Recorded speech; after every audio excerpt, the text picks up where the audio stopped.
Te adelantábamos hoy, ¿no? Uno de los grandes temas que tenemos en el mes de septiembre, y es que se cumplen 20 años del atentado terrorista en las Torres Gemelas, en el Pentágono, un supuesto avión que se dirigía hacia la Casa Blanca, que fue derribado, y parte del esquema geopolítico que hoy se debate y se analiza, por ejemplo, en lo que está pasando en Afganistán, está directamente vinculado a eso que pasó hace 20 años. No se puede analizar Afganistán hoy sin tener una postura definida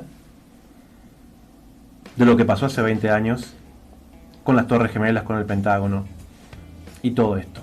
La semana pasada te traíamos una especialista que hizo un raconto de los mejores investigadores del mundo analizando el por qué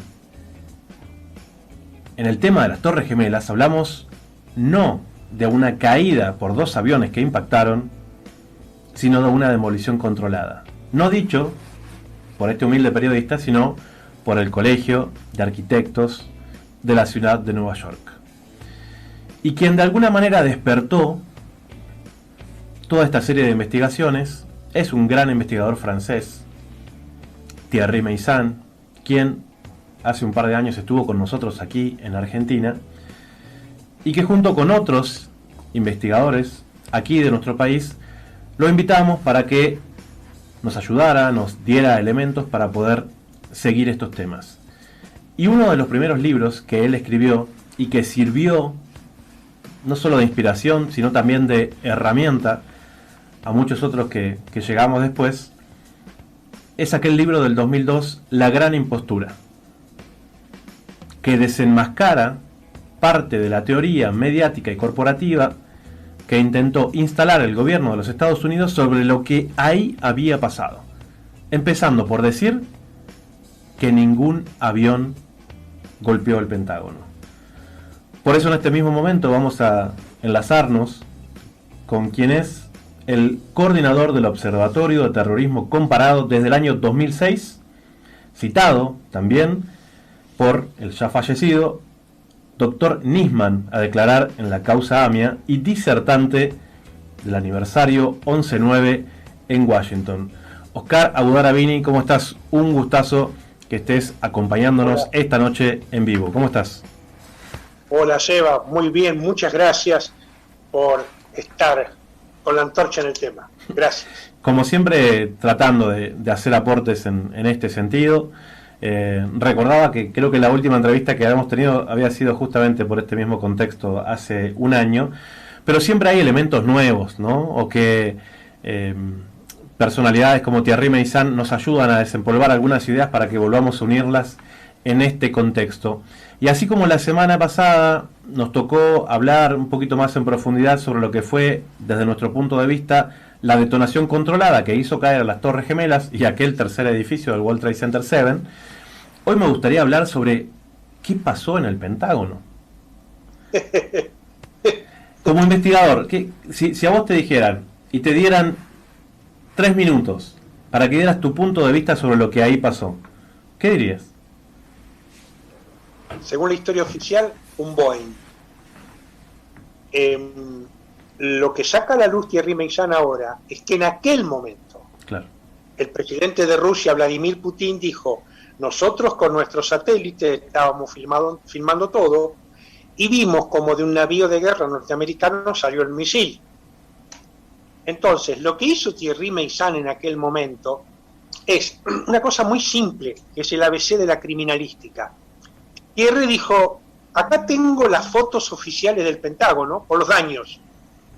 Entonces le dijo a los chicos de escuela primaria: chicos, superpongamos las dimensiones reales de un Boeing a ver si entran en el agujero.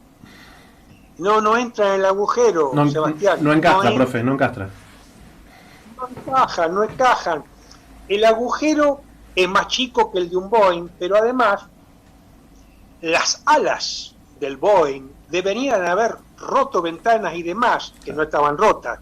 Vos sabés que los aviones atrás tienen, me parece que se llama el alerón de cola, debería haber roto las ventanas de arriba. Es decir, las incongruencias, las las encontró Thierry primero haciéndole pensar a chicos de escuela primaria. Claro.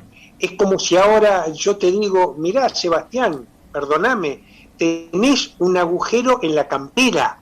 Y vos me decís, uy, sí, Oscar, se me rompió, no me di cuenta. Entonces yo te digo, no, pero por ahí te penetró un Boeing. No tanto. No te vas a reír. Claro. Eso fue lo que pasó. Por eso el escándalo que armó Thierry en aquel entonces fue terrible, Sebastián. Nosotros ahora podemos hablar, podemos pensar, pero vos pensás que a principio del 2002, primero los que sospechábamos algo no nos animábamos a abrir la boca. Entonces Thierry saca un libro con estas pruebas básicas que son para niños de escuela primaria.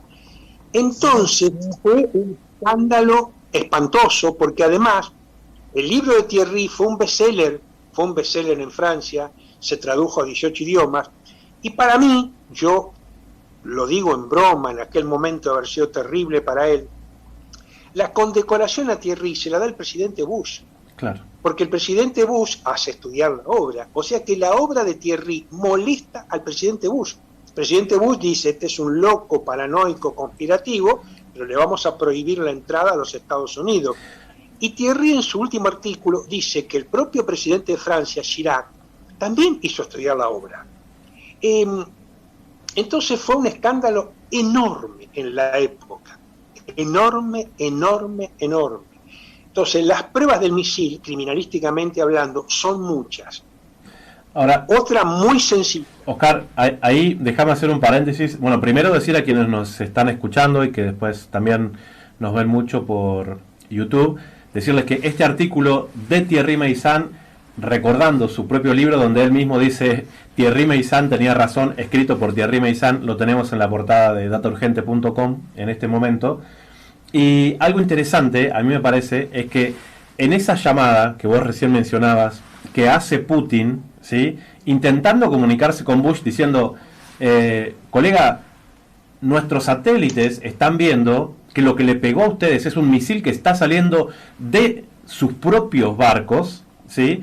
Esa comunicación nunca se pudo dar, no porque existieran problemas en el teléfono, por decirlo de alguna manera, sino porque Bush y todo su gabinete había sido tomado por un grupo de gente que todavía no se sabe exactamente quiénes son, y son los que gobernaron durante todo ese día hasta la noche. Entonces, en ese momento Putin no pudo tener ningún tipo de comunicación con Bush y se guardó esa información. Por eso, en algunas entrevistas que ahora están borradas de YouTube, Putin dijo hace algunos años, cuando subía la efervescencia política en los enfrentamientos entre Rusia y los Estados Unidos, Putin decía, bueno, cálmense un poquito porque si siguen así nosotros vamos a terminar contando la información que tenemos sobre el 9-11 u 11 de septiembre, como le dicen los estadounidenses. Entonces, ¿quién gobernó durante ese día en Estados Unidos?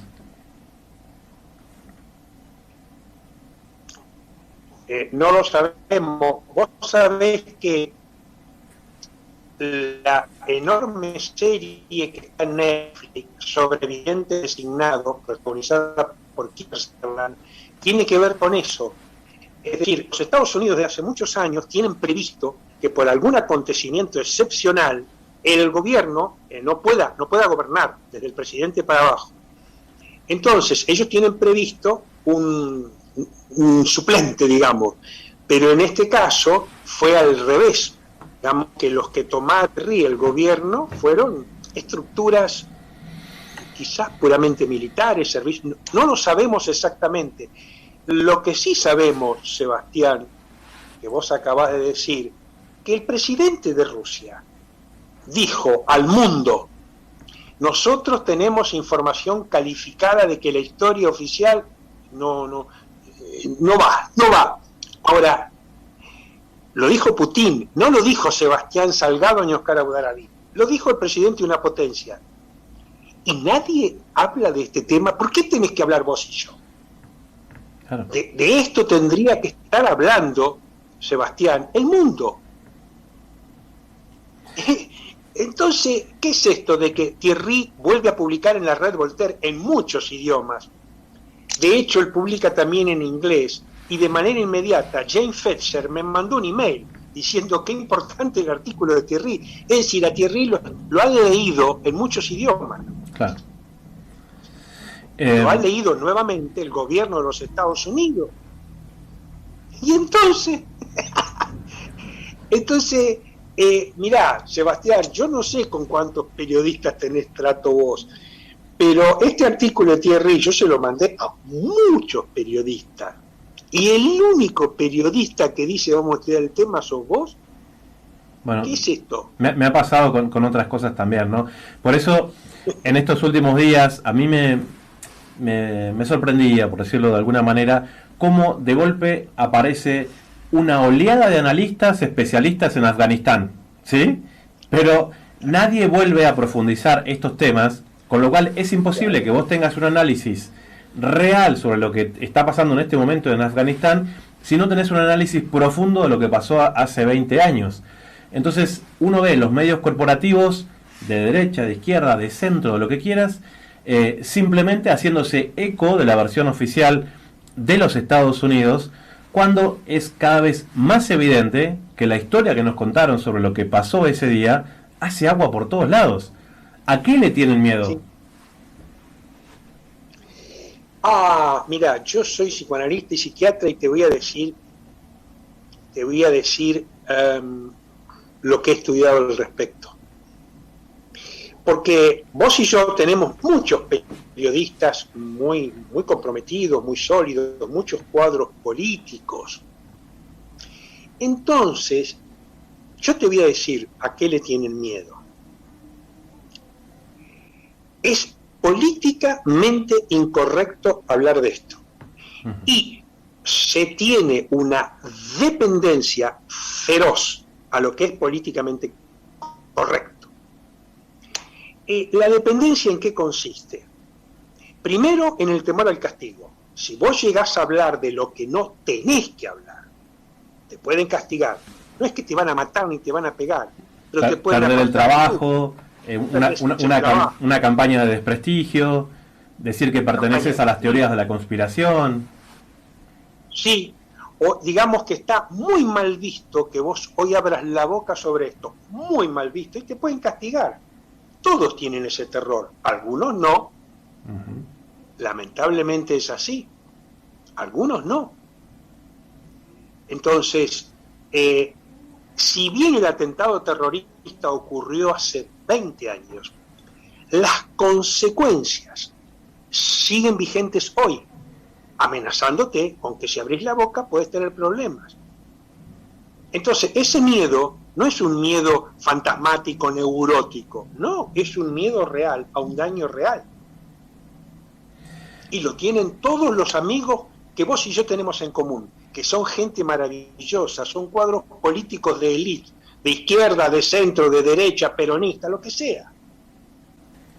Y sí. Pero ahora, esto que lo tienen nuestros amigos militantes, imagínate si vos fueras un periodista empleado de un medio y tu comida y la de tu familia dependiera de que no abras la boca, porque si no te pueden echar. Entonces, perdóname que use una expresión un poquito grosera, esto no es joda. Por eso. Esto es peligroso, es grave para todos nuestros amigos. Que vos te la juegues, está bien. Que yo me la juegue, está bien. Pero somos muy poquititos acá en Argentina. Muy, pero muy poquitito. Los amigos norteamericanos me hacen un planteo más complejo porque me dicen, hay dos países en América, desde Alaska a tierra atentado. Uno somos nosotros, otros son ustedes. En este momento la República Argentina está discutiendo la cuestión del memorándum con Irán. Estamos discutiendo una cuestión de supuesta complicidad con un supuesto país terrorista que vendría a ser Irán. Entonces nosotros estamos con la llaga viva con lo nuestro y no podemos ver qué pasa. Y como vos decís, está todo el mundo hablando de Afganistán y nadie se acuerda que se la agarraron con Afganistán porque dijeron que los pilotos de los aviones eran sauditas, pero Osama Bin Laden estaba en una cueva, en una gruta en Afganistán, arreglando todo. Bueno, entonces, perdóname, ahora sí, bueno, me parece interesantísimo, ¿no? O sea, redondeando este esquema de esta oleada de analistas especialistas en Afganistán que celebraron la caída de Estados Unidos, comparándola con la caída en Vietnam, en donde evidentemente no entienden que se trata simplemente de un cambio de estrategia de los Estados Unidos. Por eso dejaron todo su armamento a merced de los talibanes. Y si vos ves videos de esta misma semana, ahí ves a los talibanes de peluquería montados en los Tomahawk estadounidenses, sobrevolando Kabul, como quien ve un paisaje de la pradera y de la campiña suiza, pero la cámara estaba dentro del habitáculo de estos pseudo talibanes. Pero si iban hacia el piloto, cosa que la cámara no llega, ahí ibas a encontrar seguramente un soldado perteneciente al ejército de los Estados Unidos o una de las empresas privadas de seguridad como me sale BlackRock, pero bueno, una de estas corporaciones que se dedican a hacer la guerra de manera privada también, que son hechas con militares o ex militares que trabajan de esa manera. Y que vemos también a los Homers, se habla, el propio Terry Meissan, de una flota de decenas de F-16 estadounidenses que evidentemente pueden desestabilizar toda esa zona en nombre del Talibán. Esta es la nueva estrategia de los Estados Unidos. Pero claro, si vos no tuviste una postura y seguís pensando que hubo un tipo que se llamó Osama Bin Laden, que desde las cuevas de Afganistán mandó a derribar a las Torres Gemelas, no vas a poder nunca hacer un buen análisis sobre lo que está pasando en este momento. Y una cosa que me gustaba y me interesaba de lo que vos estuviste hablando esta semana en redes, Oscar, es los Estados Unidos por lo menos tienen sus artistas, Eminem y otros. Pero en esto de que en el continente americano somos los argentinos y los estadounidenses quienes hemos tenido ataques terroristas, en Argentina, la Embajada de Israel y la AMIA, uno no ve artistas que hagan canciones en contra de lo que ha sido hasta ahora la investigación de la AMIA y la Embajada de Israel. ¿En los artistas también hay temor? Así es. Y también, nosotros tenemos una tradición de artistas de protesta, famosísimo, de fama mundial, y ninguno se animó a hacer nada. Los americanos tienen esta miniserie, ¿qué miniserie? No, tiene como 60 capítulos sobre el vientre designado. Tienen sus producciones artísticas, tienen las producciones artísticas del oficial, sí, pero tienen lo alternativo. Nosotros no tenemos nada. Entonces, quiere decir que nuestros artistas también están cooptados. En este momento, cuando Donald Trump compitió contra el hermano de Jeb Bush en las primarias republicanas, el tema del debate entre ellos dos era el 11-9, y Donald Trump, perdóname la expresión, lo demolió al hermano de Bush con este tema. Nosotros en este momento estamos en plena campaña política. Tenemos un tema que es el acuerdo de entendimiento con Irán, y nadie habla del tema. Tiene que ver con nuestro atentado terrorista y contra nuestra supuesta dependencia de un Estado terrorista que vendría a ser Irán.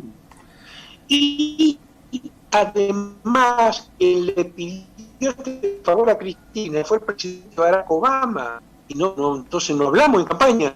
¿Qué es esto? Estamos en campaña política, pero no podemos hablar de política, de un tema que está en este momento en el candelero, que es el juicio. Y casi por el contrario, ¿no? Volviendo a lo que pasó en Argentina, vemos al gobierno argentino, otra vez, a través de su pobrísima Cancillería y lo que puede llegar a expresar el canciller Felipe Solá, reclamando a las nuevas autoridades de la República Islámica de Irán de que algunos de sus funcionarios siguen estando en el listado de acusados por el atentado a la AMIA.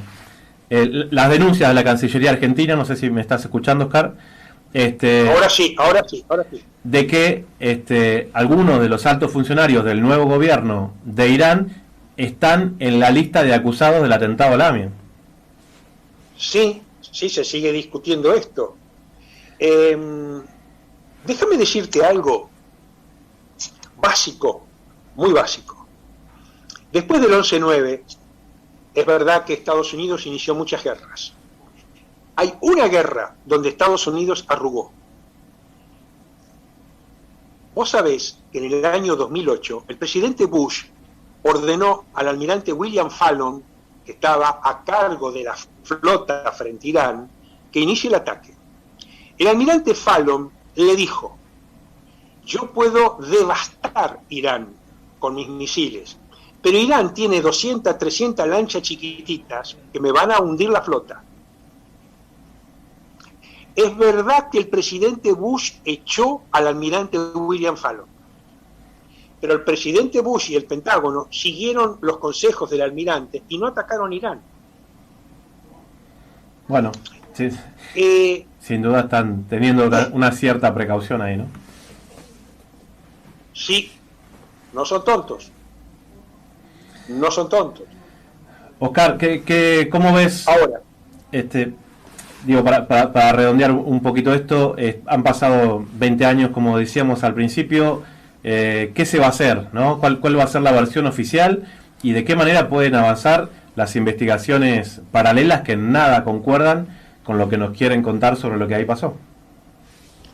Mira, el presidente Joe Biden, es muy posible que el jueves dé otra vez su versión oficial, que van a repetir quizás todos los medios, todos los políticos, nosotros acá también en campaña política. Los investigadores norteamericanos alternativos, ellos siguen, no los para nadie. Y Diana Castillo dijo algo que es valiosísimo para nosotros. Ella dijo que familiares británicos, de muertos británicos en el 11-9, acaban de iniciar un proceso judicial en Londres. Hay varios procesos judiciales de gente que no creyó la historia oficial, porque incluso está en juego una diferencia de dinero muy grande. Si a vos te mataron un familiar por negligencia del gobierno norteamericano, que no vio venir a los Boeing, la cifra que te dieron es tal, creo que es un palito verde. Pero desde el punto de vista del derecho de daños, si vos probás que quien te mató fue el gobierno de los Estados Unidos, la cifra indemnizatoria va a trepar 10 veces. Claro. Es decir, que están en juego cuestiones de dinero muy grandes acá también. Palito para nosotros, porque nosotros, los investigadores alternativos de la AMIA, tenemos la posibilidad, lo que se llamaría un juicio propio. Nosotros tenemos la posibilidad de iniciar una investigación propia y paralela y decirle al mundo: estas son nuestras conclusiones. Bueno. Nuestra conclusión es, en base a esta investigación, a esta investigación, a esta investigación, y voy a empezar por el gordo de la nata, el primero que dijo no hubo ningún coche bomba. Entonces tenemos que decir, tenemos 200.000 investigadores que dicen, acá no hubo un coche bomba. Entonces, si no hubo un coche bomba, tenemos que decir, acá hay que investigar para otro lado. Pero, entonces en la AMIA no hubo coche bomba, en el Pentágono no hubo avión, y lo que derribó a las Torres Gemelas no fue un avión, sino una demolición controlada. ¿Ante qué nos estamos enfrentando, Oscar?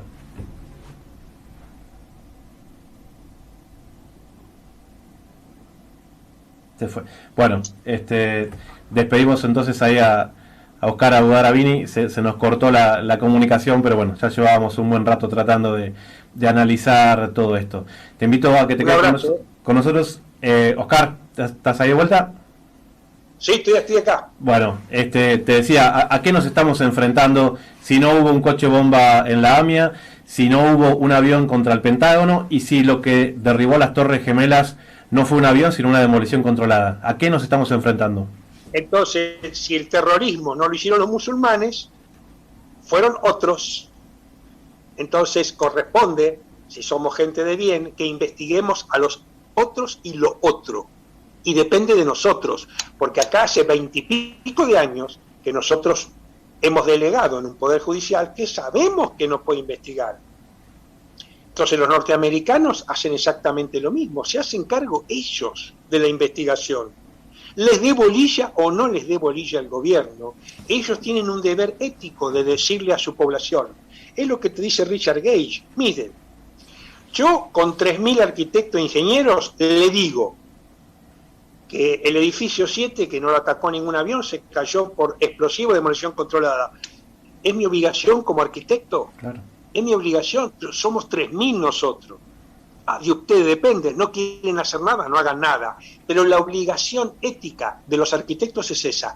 La obligación ética mía, cuando me citó el doctor Nisman, yo le dije, mire doctor, yo soy un modesto investigador en criminalística. Para mí no hubo coche bomba por esto.